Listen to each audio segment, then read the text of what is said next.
Profe Gacel. El Antiguo Egipto. La división por etapas de la civilización egipcia en la antigüedad. ¿Dónde se situaba el Antiguo Egipto? La civilización egipcia nace en torno al año 3100 a.C., en la parte noreste de África, a lo largo del río Nilo. Este atravesaba el territorio de sur a norte hasta desembocar en el mar Mediterráneo, conformando una larga y estrecha franja, posicionándose como la principal fuente de vida para su población. Este río dividía la región en tres zonas.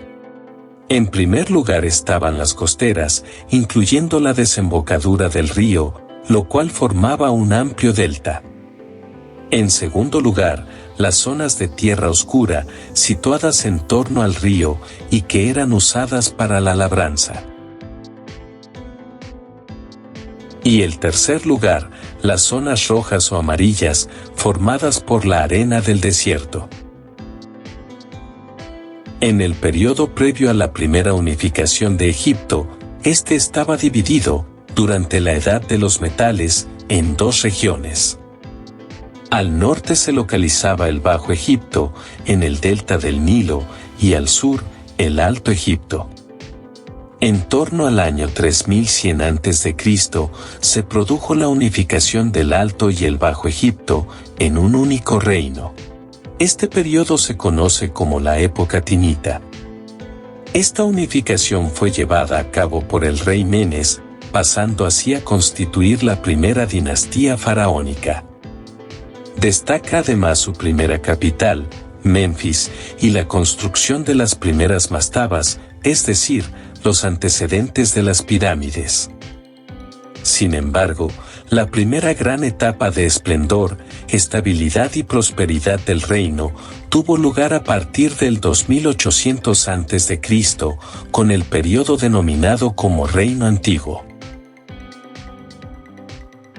En este periodo se establecieron las bases del Estado y la sociedad del Antiguo Egipto y se empieza a construir las primeras pirámides escalonadas. En esta etapa destaca Zoser, su visir arquitecto Imhotep, Keops, Kefren y Miserinos, responsables estos últimos de la construcción de las pirámides de Giza. Además, el faraón comenzaría a considerarse un dios viviente que acaparaba todos los poderes. Tras el reino antiguo aparece el primer periodo intermedio, a partir del 2200 a.C. Este se caracteriza por invasiones, crisis y descentralización política.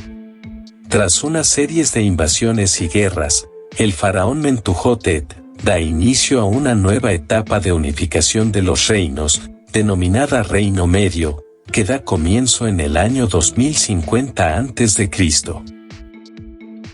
Este periodo se caracteriza por la expansión del reino hacia la península del Sinaí y hacia la zona de Libia. En torno al año 1700, se produce otro periodo de crisis intermedio, con inestabilidad política e invasiones de varios pueblos extranjeros, como los hititas.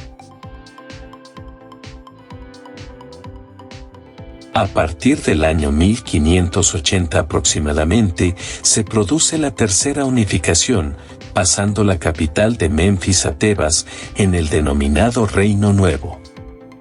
Esta etapa se caracteriza por ser un periodo de gran esplendor, donde se conquista Siria y se acaba de conquistar Libia.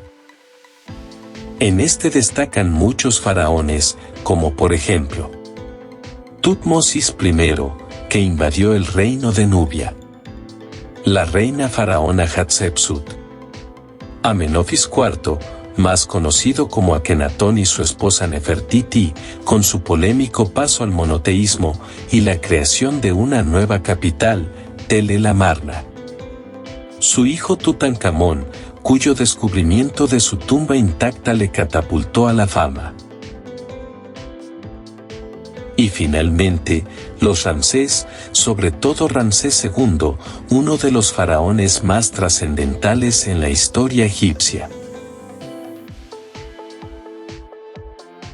A partir del 1085, numerosos pueblos extranjeros invadirían Egipto. Se crean dos reinos, el de Tanis y el de Tebas.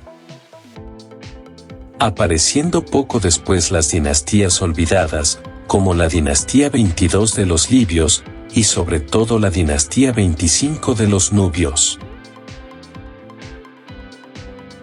En el año 730 a.C., se produce una breve reunificación, en el denominado período tardío, al mismo tiempo que varios pueblos van invadiendo el territorio, destacando a los asirios, y sobre todo, a los persas, que transforman Egipto en una provincia de su vasto imperio. En el año 330, se produce la invasión griega macedónica, con la llegada de Alejandro Magno, pasando así a una nueva etapa, el período helenístico. Durante esta fase, dominan las dinastías macedónica y tolemaica, cuya figura más representativa fue Cleopatra. Finalmente, a partir del año 31 a.C., Egipto pasa a ser una provincia romana.